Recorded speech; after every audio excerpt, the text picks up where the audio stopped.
Hey there and welcome to No Recipe Required. Tonight I've got a stuffed mushroom dish for you.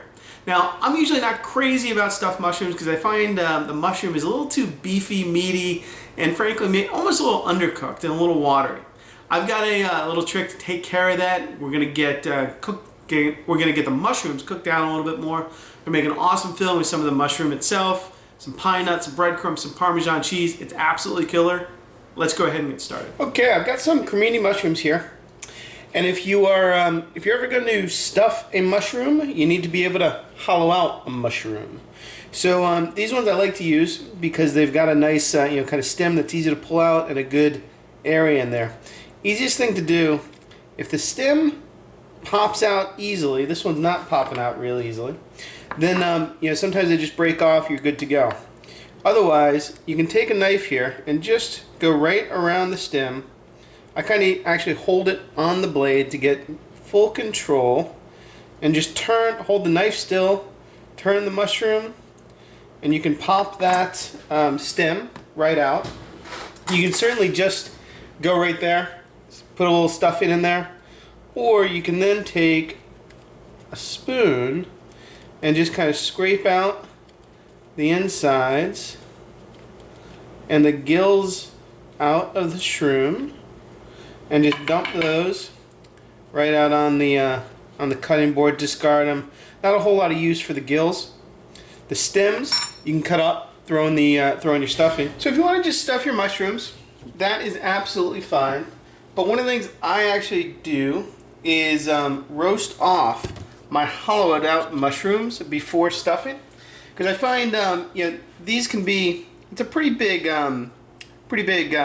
mushroom to be cooked off in say 20 minutes or 25 minutes in the oven, and I find them a little raw tasting, a little kind of soft or undercooked. So I pre-cook mine for about 25 minutes in the oven, 400 degrees, and then we'll stuff them. We'll throw them back in the oven. Okay, so check out what happens just 20 minutes or so in the oven to those mushrooms. You can see all that liquid is water coming out, and if we didn't pre-cook them, all that water would stay right in the mushrooms. So I'm just going to transfer these to a holding dish, let them cool, then we'll come back and stuff them. We're going to start our mushroom stuffing, shockingly enough, with mushrooms. So I've got all the stems that we pulled out, just chopped up finely, as well as there's a couple whole mushrooms in there. I just had some extras. I'm going to add that into a saute pan with some olive oil, salt, and pepper.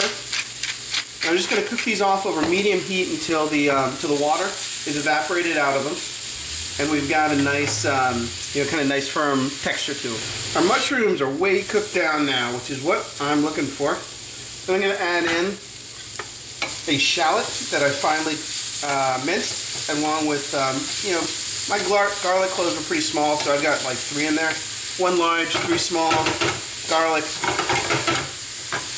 Pan looks a little dry. I'm just going to put a touch more oil to it and just saute these until everything is nice and soft. Everything is soft. I'm just going to throw in my tarragon, which I'm not using a whole lot. That's maybe 2 pinches, right? Because there isn't, frankly, a whole lot of stuff in here. Tarragon, I love with mushrooms. You can use parsley, you can use basil, you can use just about anything you want, as long as you got a kind of nice fresh herb in there.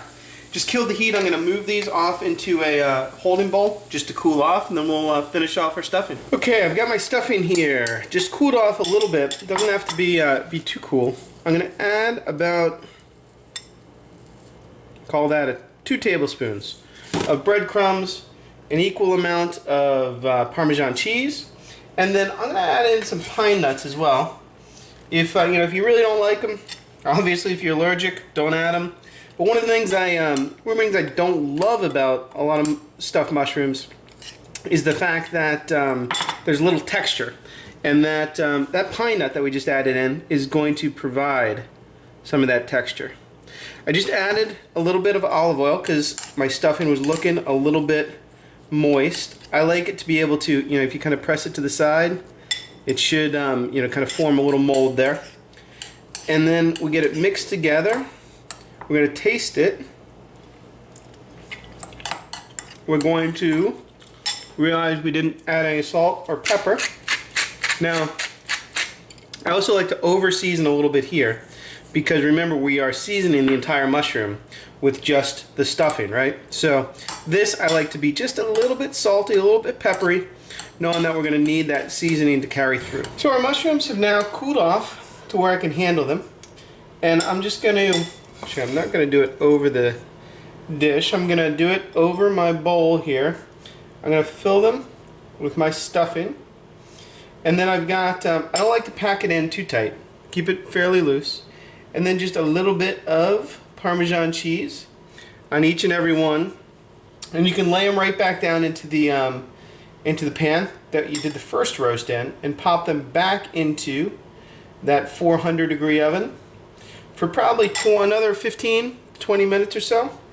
And if you want, or if you need to at the end, you're looking for a nice golden brown crust, you can always just throw the broiler on. Just make sure that cheese melts down and they get nice and crispy on top. Alright, so it's time to pop the mushrooms out. I got a nice kind of golden brown crust there. That's exactly what you're looking for, a good kind of crunchy contrast in texture. Let's go plate them up. Okay, if you're serving as little hors d'oeuvres, you can lay them out on a nice little plate like this. Remember there was a little bit of tarragon was the herb we used, so you can always throw a little bit of green on the plate to make it look nice and pretty. And there you go with our stuffed mushrooms. I'll see you next time on No Recipe Required.